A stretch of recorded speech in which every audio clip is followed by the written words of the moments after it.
Pero muy buenos días nuevamente para todos y para cada uno. Vamos a compartir también en este momento de la palabra del Señor. Te pido, Lucy, si podés ir poniendo en pantalla la plaquita. Hoy nos vamos a ir a una historia también del Nuevo Testamento, de la cual vamos a partir, así que le invito a que vaya preparando su Biblia y buscando el Evangelio de Juan, ya que de ahí vamos a estar tomando algunas cositas. Y les recuerdo, de paso, vamos también recordando y teniendo presente de que estos fines de semana estamos compartiendo todos estos principios que tienen que ver con descubrir, recordar, tener presente una vez más a nuestra vida todo aquello para lo cual nosotros hemos sido creados y hemos sido formados por parte de Dios. Partimos de esta base, ¿no? Si Dios me creó, no me creó para que, pasen 10, 20, 30 años, 60, 80, 90... y espere a ver qué pasa, y veremos lo que pasa. No, sino que mientras tanto, mientras llevamos adelante nuestra vida, creemos que Dios tiene para nosotros sus planes y su voluntad. Algunas cuestiones que van a ser más generales, ¿sí? Generales para todos, y otras que van a ser bien específicas para Dios, bien específicas para nosotros de parte de Dios. Por eso es que estamos hablando de esto, ¿no? De que fuimos creados para adorar, para servir, para hablar a otros del Señor, fuimos creados para ser parte de la familia de Dios, fuimos creados para ser discípulos, y venimos hablando estos últimos fines de semana. La semana pasada lo compartió Guada, y anteriormente estábamos también compartiendo reflexiones que tienen que ver con este segundo principio, ¿no? De que nosotros fuimos creados para servir a los demás. Y no solamente estas reflexiones tienen que ver con el hecho de lo que tenemos que hacer, sino más que nada también con la actitud de nuestro corazón o algunas cosas que tenemos que tener presente a la hora de llevar adelante nuestro servicio. Porque también partimos de la idea y del marco de que sabemos que estamos para servir y que necesitamos seguir incorporando valores que también enriquezcan cada una de estas cosas. Por eso, ¿sí? En esta mañana es que vamos a hacernos esta pregunta. ¿De dónde sacamos el vino? Yo no sé si usted ha ido a almuerzos de iglesias. Sí, hace poquito hemos tenido uno, un mes pasado, no me acuerdo, en marzo por ahí, compartimos un almuerzo. El año pasado también tuvimos un par. O cada tanto por ahí nos invitan a algún almuerzo que organiza una congregación, todo lo demás. Y siempre hay alguien que, más que nada cuando hay carne, un asadito, alguien habrá traído un poquito de... Y están todos en los canastos, los vinos son tímidos, están todos escondiditos ahí. Es cuestión de que salga el primero, haga el primero valiente, pone el vino sobre la mesa, y ahí todos se animan también a compartir el vinito que trajeron, que sabemos que no hay nada de malo en ello, siempre y cuando podamos tener medidas sobre las cosas que consumimos, eso en todos los aspectos. Pero partiendo un poco de esta cuestión, vamos a hacernos esta pregunta. ¿De dónde sacamos el vino? Porque el vino es una respuesta en este caso. El vino es una respuesta. Y vamos a ver una historia en donde nos encontramos con Jesús y una boda que venía mal, un casamiento que es medio bajón. ¿Sí? Vio esos casamientos que a veces te llueve y estaba todo organizado para hacer al aire libre, ¿sí? O a veces, no sé, falló la comida, algo sale mal y pone en tensión a todos, y ya un divorcio antes de tiempo, casi, antes de la bendición. Entonces vamos a ver una historia en donde nos encontramos con Jesús y una boda que venía mal, que de repente pasó algo que no creo que estaban preparados para esto, justamente por eso se encontraron con esta sorpresa. Y nos vamos a ir al capítulo 2 de Juan, el Evangelio de Juan, en el capítulo número 2, y ahí nos vamos a encontrar con esta historia de Jesús y las bodas de Caná. Así que le animo a buscar este pasaje, Juan capítulo número 2, también para que lo marque y lo tenga presente allí en su Biblia. Nos dice este párrafo: al tercer día hubo una boda en Caná, un pueblo de Galilea. La madre de Jesús estaba allí y Jesús y sus discípulos fueron también invitados a la boda. Se acabó el vino y la madre de Jesús le dijo: ya no tienen vino. Y Jesús le contestó: mujer, ¿por qué dices esto? Mi hora no ha llegado todavía. Jesús le da una respuesta bastante irónica, sí, algo que María no entendía en ese momento porque, él hacía esta ilusión al tema del vino con su sangre que tenía que derramar. Entonces Jesús le da una respuesta que no sé si la habrá entendido María en ese momento, pero ahora sí Jesús responde un poco irónicamente, pero la historia continúa y nos dice: ella les dijo a todos los que estaban allí sirviendo: hagan todo lo que Él les diga. Allí nos describe también este texto, había 6 tinajas de piedra para el agua que usan los judíos en sus ceremonias de purificación.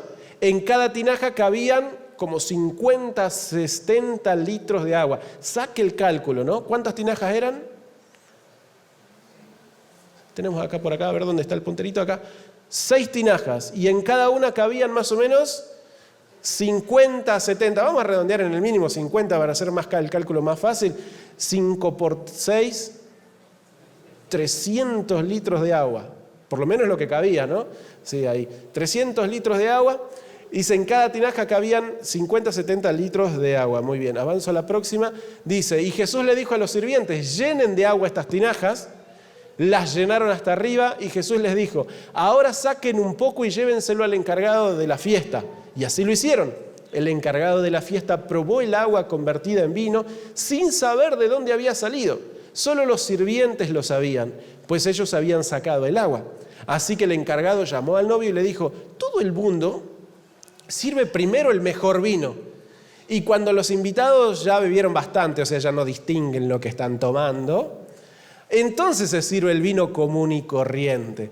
Pero tú has guardado el mejor vino hasta ahora. O sea que en ese milagro Jesús, el agua que transformó en vino, terminó siendo la mejor o mejor que cualquier cosecha que pudo haber hasta el momento. Por eso es que le dice, pero tú te has guardado el mejor vino hasta lo último. Esto que hizo Jesús en Caná de Galilea fue la primer señal milagrosa con la cual mostró su gloria y sus discípulos creyeron en él. Después de esto se fue de Cafarnaúm, acompañado de su madre, sus hermanos y sus discípulos, y allí estuvieron unos cuantos días. Así que acá vemos en esta historia a un Jesús actuando y haciendo uno de los primeros milagros de su estadía aquí en la tierra, o por lo menos de toda esta etapa donde Jesús comienza a hacerse popular, donde Jesús comienza su ministerio. Es uno de los primeros milagros que tenemos registrados, que nos cuenta y nos narra todo esto el apóstol Juan, así que él sabe de lo que se trata, fue también uno de los primeros que estuvo allí con Jesús y conoce muy bien todas las historias y posiblemente él también participó de esta celebración en donde vio cómo Jesús hacía este milagro. Y en esta boda que venía mal, en este casamiento que estaba medio bajón y que estaba todo saliendo no como era esperado, de repente la cosa cambia y se transforma. O sea que si ya venían medio entonada la gente, no me imagino cómo habrán terminado, pero mal no la pasaron. Vino no les faltó. Tuvieron 300 litros más para continuar la fiesta. Bueno, tenemos que entender que nosotros tenemos otra manera cultural de hacer nuestras celebraciones. Nuestras celebraciones son una noche y a veces en una noche nos tomamos todo lo que... y comemos todo lo que es del mes. Tenemos que tener en cuenta que una celebración judía en ese tiempo, una boda, era una celebración que llevaba varios días de fiesta, ¿sí? Así que tenían para continuar unos cuantos días más. No es lo mismo 300 litros para unos cuantos días que 300 litros una sola noche, aunque puede pasar. ¿Quién le dice que no, no? Así que en esta historia vemos ese milagro de Jesús resolviendo un problema, resolviendo una cuestión, haciendo algo en medio de todo eso. Y ahí es donde nos vamos a centrar, no en esta cuestión del vino y todo lo demás, sino en cómo Jesús actúa y obra y responde a una necesidad. Porque siempre Jesús tuvo algunas maneras extrañas de solucionar problemas. Siempre vemos que Jesús se valió o utilizó mecanismos extraños para resolver algunas dificultades con las que la gente se encontraba. Si usted comienza a recorrer un poco haciendo memoria de algunos relatos que hemos conocido de las Escrituras, vemos que en muchos casos Jesús utilizó medios extraños para resolver problemas. Por ejemplo, hacer un poco de barro y ponérselo en los ojos para que alguien reciba la vista. En otra oportunidad, algo un poco más desagradable para que alguien oiga. ¿Sí? Entonces también de esa manera fue que fue haciendo estas cosas y así tantas cosas curiosas que Jesús fue haciendo y utilizando medios raros, extraños. Y en este momento también vemos cómo Jesús podría haberlo hecho de otra manera. Claro que sí. Si partimos del hecho de que Jesús es Dios o de que Dios también tiene el poder para hacer un montón de cosas, tranquilamente se podría haber solucionado esto de otra forma. Pero Jesús tenía algunas maneras extrañas de actuar y en este caso haciendo este petitorio medio extraño. Traigan esas tinajas, pónganlas ahí, llénenlas de agua, vayan y prueben el mejor vino de la historia.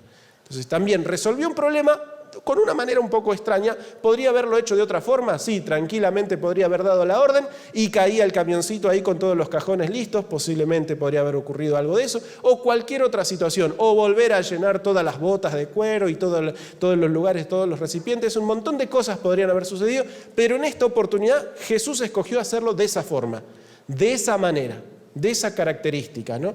Tratando de usar el agua que estaba ahí en esas tinajas, o mejor dicho, que mandó a poner en esas tinajas, para que luego se transformara en vino. Y acá, en esta manera extraña de solucionar problemas de Jesús, nos vamos a encontrar con algo en particular y algo singular, que todo esto no se trataba tan solamente de usar agua.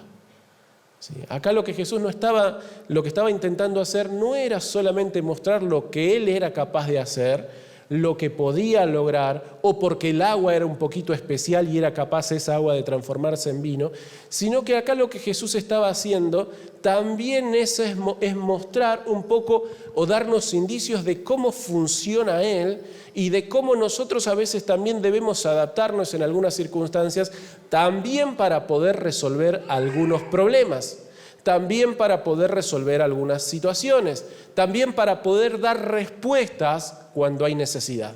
Tal vez no sea la historia más espiritual con la que nos encontramos, porque es una fiesta, lo que se termina es el vino y la gente quiere seguir festejando y no tienen con qué, y Jesús les da esa respuesta. Tal vez no es la historia más espiritual de todas, pero acá sí podemos ver lo siguiente: hay un problema, hay una necesidad, hay alguien que está necesitando ayuda, ¿y quién interviene en ese momento? Jesús, para resolverla y para dar respuesta y para que todo siga avanzando. Entonces, en medio de todo eso y quedándonos con estos elementos centrales, déjeme decirle, querido hermano, que hay muchas necesidades a nuestro alrededor con las que nos vamos a ir encontrando. Y también Dios nos ha elegido a nosotros para que podamos dar respuesta a esas necesidades. No estamos para resolver todos los problemas de todo el mundo, pero sí hay momentos o lugares en los cuales Dios nos quiere utilizar. Y tenemos en nuestra mano las herramientas y los elementos para poder dar respuesta. En este caso, Jesús utilizó un poco de agua para transformarla en vino. Pero no se trataba tan solamente de agua. Hay algo acá que estamos obviando y que tiene que ver con una cuestión un poquito más histórica o más de la costumbre de algunas personas.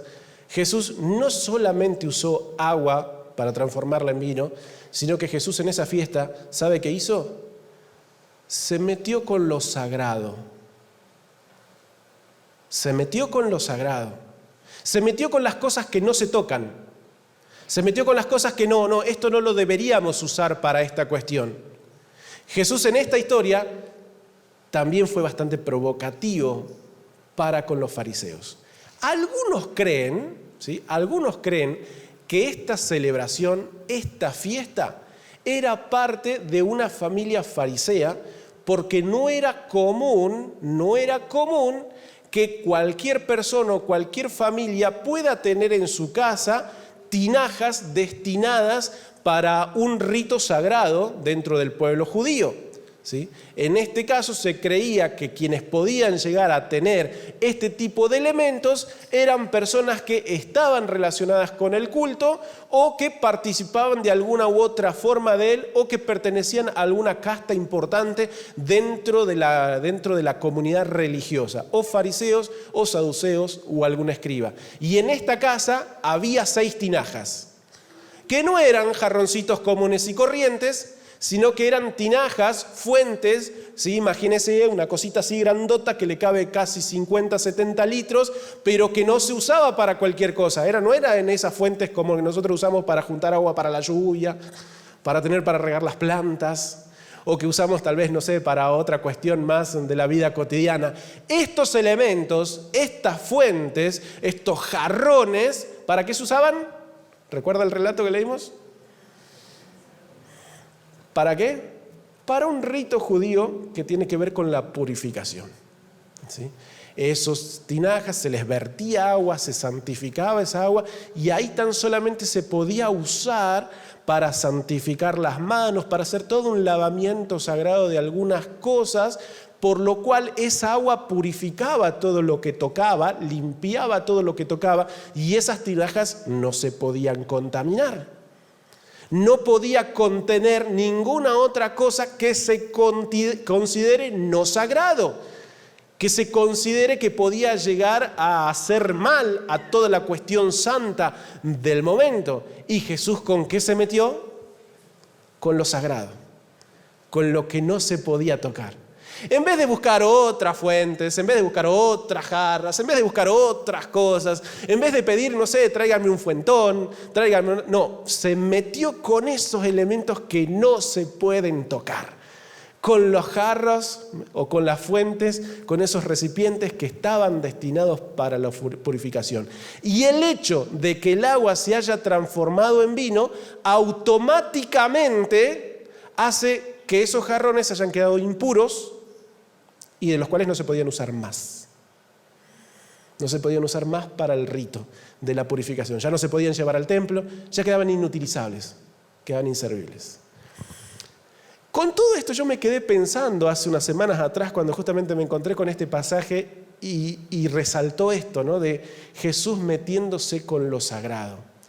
¿Cuántas veces nosotros nos vemos rodeados de situaciones en las que podemos o tenemos o incluso Dios nos está movilizando a hacer algo, pero a veces hay algunas limitantes, cosas que nos frenan, cosas que nos paralizan? Y muchas de esas cosas en realidad, ¿sabe por dónde van?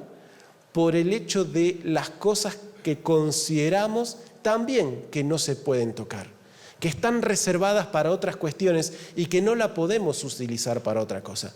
Limitantes que ponemos nosotros, limitaciones que nosotros somos las que imponemos a determinadas cosas y en ese caso a veces lo único que nos impiden es que no podamos dar una respuesta. En este caso a Jesús no le importó, en este caso a Jesús se metió con estas cuestiones sagradas, ¿sí? Hizo uso de las cosas que no se pueden tocar, pero al fin y al cabo, ¿qué logró? Dar una respuesta a un problema y solucionar esa situación y ayudar a alguien. Porque eso era lo importante. Usted sabe que este Jesús, este es uno de los primeros eventos que se nos narran y uno de los primeros milagros que Jesús hace. Pero cuando seguimos el recorrido de cómo fue realizando distintas tareas, yo le decía que un montón de veces también fue utilizando maneras extrañas de solucionar problemas y muchas de esas cosas eran siempre provocativas para los fariseos, para los saduceos, para las personas religiosas del momento, porque una de las cosas que Jesús muchas veces hizo es que siempre se terminaba metiendo con las cosas sagradas. Un día era un sábado, se metió al templo y cuando no se puede hacer nada, ¿qué hizo? Le sanó la mano a una persona que estaba allí. Las personas en ese momento decían, no, ¿cómo lo va a hacer hoy? Incluso lo estaban mirando antes de tiempo, a ver, esperando, ¿lo hará o no lo hará? Y Jesús se metió con el sábado. Jesús se metió con eso tan santo para ellos. En otros momentos, otras situaciones también. En una oportunidad, lo mencionamos en una historia que contábamos unas semanas atrás, hubo un fariseo que lo invitó a Jesús a almorzar, a cenar en su casa. Y mientras estaban cenando en la casa de Simón, ese fariseo, entró una mujer y derramó un perfume de allí también como un acto de adoración. Y en ese momento, el fariseo dice, si este fuera profeta, sabría quién es esta mujer. Y como esta mujer es impura, es pecadora, en vez de adorarlo, lo está también haciendo impuro a él. ¿Sí? Si este hombre supiera, si este Jesús fuera realmente Dios, no estaría haciendo las atrocidades que está haciendo. Incluso el juicio que le hacen a Jesús y la excusa para buscar su muerte terminó siendo el acusarlo de blasfemo. O sea, de que iba en contra de las reglas, iba en contra de las normas, iba en contra de Dios. Él se atribuía el nombre de Dios y eso era considerado blasfemia. Entonces vemos a un Jesús que no una vez, muchísimas veces, y podríamos ver relatos y relatos en donde Él se metió con lo sagrado. Pero siempre ¿para qué? ¿Solamente por el hecho de provocar? No, porque había un problema y había que resolverlo. Y a veces para resolver problemas nos tenemos que meter con lo sagrado. Y en este aspecto, querido hermano, de estas cosas que a veces no se pueden tocar, yo quiero mencionarles dos. Una de las que están relacionadas con nuestra vida de culto, con nuestra vida religiosa o con nuestras prácticas religiosas, vio que hay veces que hay cosas que no podemos hacer o pensamos que no se pueden hacer porque tenemos dos palabritas o dos frasecitas que solemos decir. ¿Nunca se hizo así? O por lo contrario, siempre se hizo así. Y utilizamos esas dos frases para decir, no se puede porque nunca se hizo así. ¿Sí? Se puede hacer de esta manera, que de esta manera sí siempre se hizo así. Eso no se puede tocar. Y hay cosas sagradas que no podemos tocar. Algunas más importantes, otras menos importantes, algunas más relevantes que otras. Pero a veces en nuestra vida cúltica hay cosas que las hemos terminado considerando demasiado sagradas e intocables. Y hay problemas y se generan necesidades, pero a veces decimos, no, esto no lo podemos cambiar, esto no lo podemos tocar, porque esto tiene que ser de esta manera, porque esto solamente se puede usar de esta forma. Y así a veces nos vamos quedando con más limitaciones que oportunidades para ofrecer respuestas. ¿Sí? Pero no quiero detenerme tanto en esta mañana en las cuestiones que tienen que ver con nuestra vida de culto o con nuestras formas, que formas vamos a tener siempre. Y lo bueno es que nosotros podamos valernos de las formas que nos ayuden y tratar de luchar y superar aquellas formas que tenemos que no nos ayuden, que nos limiten. Eso es algo que siempre tenemos que hacer. Pero yo quiero en esta mañana hacer énfasis en otra cuestión que tiene que ver con lo que es sagrado para nosotros y queda guardado solamente para mí. Hay cosas que son intocables, que usted tiene en su vida, que yo tengo en mi vida, que son intocables. ¿Para quién las usamos? Solamente para nosotros. ¿Y sabe qué? Si nosotros también queremos ser de bendición a otras personas y ayudar y estar dispuestos a dar respuestas y estar dispuestos a servir al prójimo, muchas veces también nos vamos a tener que meter con lo sagrado, pero no lo ajeno, lo nuestro. Las cosas que nosotros no tocamos en nuestra vida. Vio que a veces decimos, no, me invitaron a visitar a una persona para que vayamos, no sé, a un hospital, a una casa, y me invitaron a dar una vuelta. No, viernes a la mañana yo no puedo, porque en Crespo viernes a la mañana, ¿qué se hace? Se lava la vereda. ¿Qué más? O sábado a la mañana, ¿sí? O en algún momento. Vio que tenemos cosas sagraditas, desde esas más simplonas, ¿sí? Comunes, cotidianas, que no me vayan a venir a tocar el timbre a las 2:30 de la tarde. ¿Por qué? Exactamente, sagrada. ¿Qué cosas sagradas tenemos? ¿Qué cosas sagradas que solamente son nuestras? Viernes a la noche, intocable, la juntada. Martes a la noche, intocable. O el fútbol, o la reunión, o algún otro quesito, ¿sí? Sábado por la tarde, intocable, ¿sí? Porque seguramente ahí tenemos visita. Domingo al mediodía, nos está ayudando igualmente la economía de nuestro país, ya no es tanto el asado, pero bueno, igualmente. Hay cosas sagradas y que no las tocamos y que encima las usamos a veces como excusa para no ofrecernos como respuesta, para no ofrecernos como ayuda. 5 de la tarde, no, porque vuelve mi marido y si no tiene preparado ahí, lo que va. Entonces tenemos cosas sagradas, o nuestra esposa, no, ese es tiempo de mi familia. Y déjeme decirle que hay cosas importantes y que sí nosotros tenemos que construir en nuestra vida. Hay un montón de estas cosas que estoy mencionando que no por las menciones son malas en sí, son muy buenas. Son hábitos, son prácticas, son costumbres realmente sanas, que no tienen nada de dañino. El problema es que cuando nosotros las empezamos a utilizar como una excusa para no poder dar respuesta. o como para no ofrecernos como respuesta. Y empiezan a tomar un carácter de santo y de sagrado y de intocable, y que al final termina, en vez de ayudándonos, impidiéndonos. Y a veces hemos construido un montón de rituales en nuestra vida que están bien, son lindos, son bonitos, pero al fin y al cabo no tienen mucho sentido. Están vacíos, no ayudan a nadie, o mejor dicho, solamente me sirven a mí. Me sirven para mis intereses, me sirven para mis propósitos, me sirven para lo que yo quiero, me sirven para lo que yo necesito. Y Jesús en esa oportunidad, en esa fiesta, se metió con lo sagrado y le dijo, muchachos, acá está el vino. ¿Sí? Acá está la respuesta. Y para que nosotros también podamos ser de bendición a muchos, ¿sabe qué? Jesús hay cosas que nos va a pedir a nosotros. Y vamos a tener que renunciar a algunas cosas sagradas nuestras. No le digo a todo, pero hay cosas que le vamos a tener que entregar al Señor para poder ayudar a alguien. ¿Sí? Y quiero retomar y quiero volver a una historia que siempre es muy interesante en este aspecto y la mencionabas mucho. Creo que es la historia central también de que Jesús nos contó en esto de ayudar y servir al prójimo. Jesús, cuando le preguntaron, ¿quién es mi prójimo?, aprovechó la oportunidad y contó una historia. ¿Cuál es la historia? La del buen samaritano. Y en esa historia nos pone en un escenario, ¿no? Nos pone en un lugar, en un hombre que estaba tirado en el piso porque lo agarraron los ladrones, todo ensangrentado, y pasan 3 personas, un sacerdote, un levita, un samaritano. ¿Sí? Tenían motivos y tenían razones para ayudar y para no hacerlo también.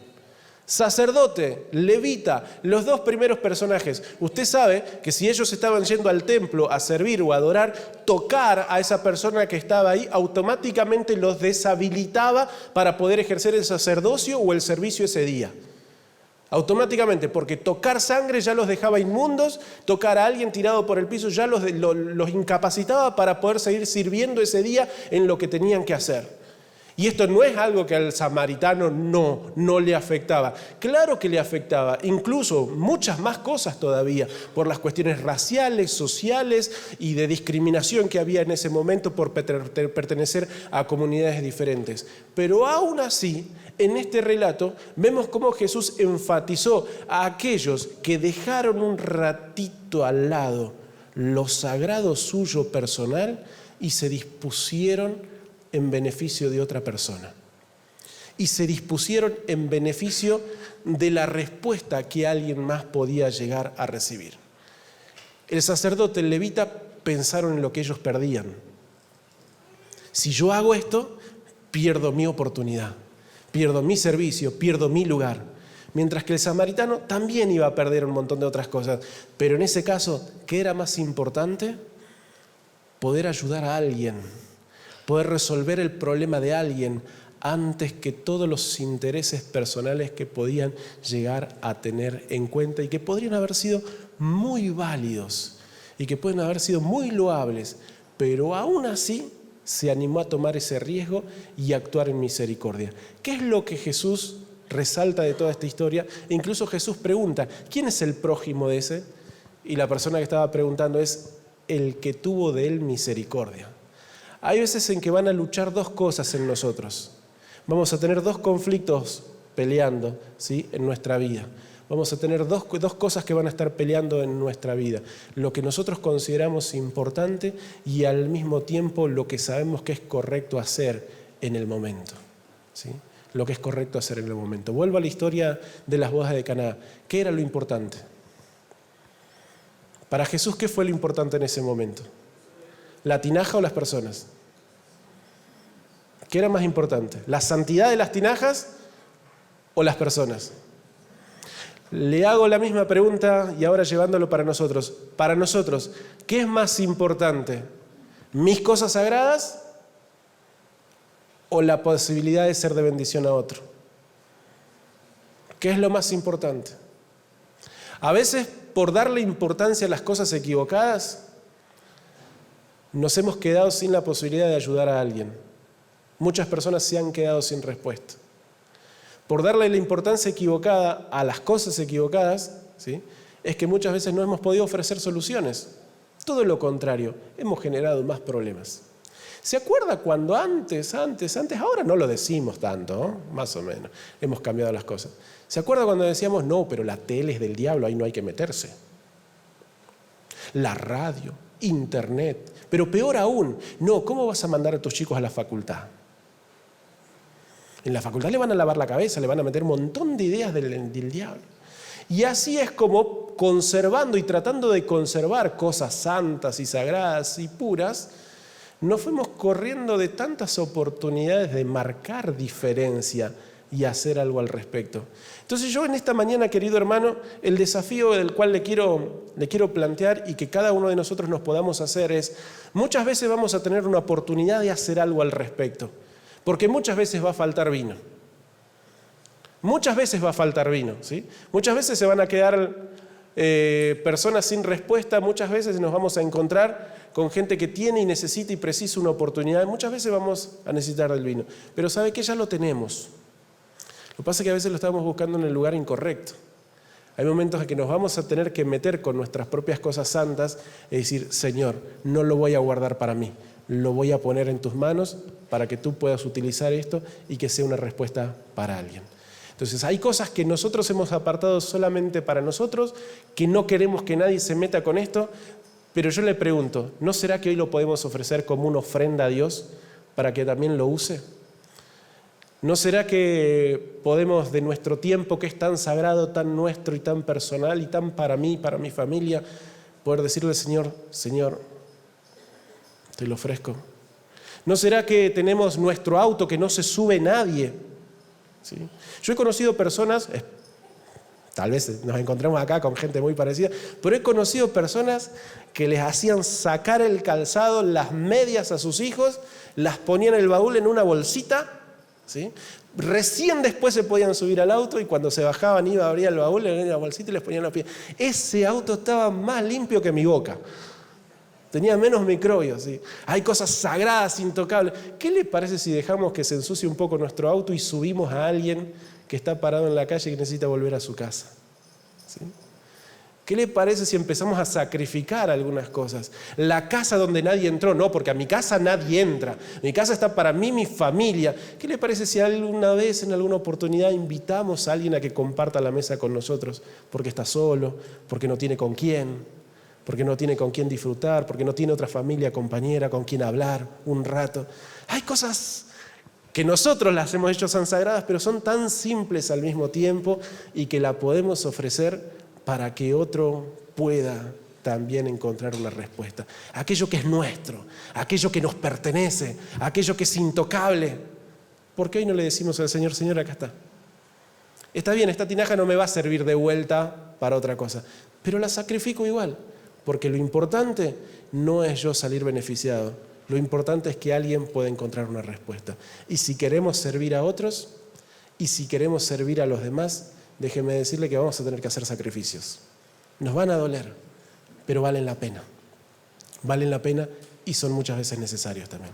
Entonces, deje que Jesús también se meta con lo sagrado que usted todavía no le rindió, que no se le ofreció. No, que con mi trabajo no se meta, que con mi dinero no se meta, que con mi tiempo no se meta, que con lo que sé hacer no se meta, que me pida cualquier otra cosa. Ya es suficiente con que un domingo a la mañana y cada tanto me pide que esté acá. Más de eso que no me pida, que no se meta con tanto. ¿Por qué hoy no decimos, Señor, decime vos, qué es lo que querés usar? Y en vez de yo andar ofreciendo de a pedacitos, que Él nos diga directamente qué es lo que tenemos que rendir y ofrecer. Y deje que Jesús se meta, porque cuando Él se mete, las cosas siempre terminan resultando mejor. ¿O no es así? ¿Amén? Le invito a que se pueda poner de pie.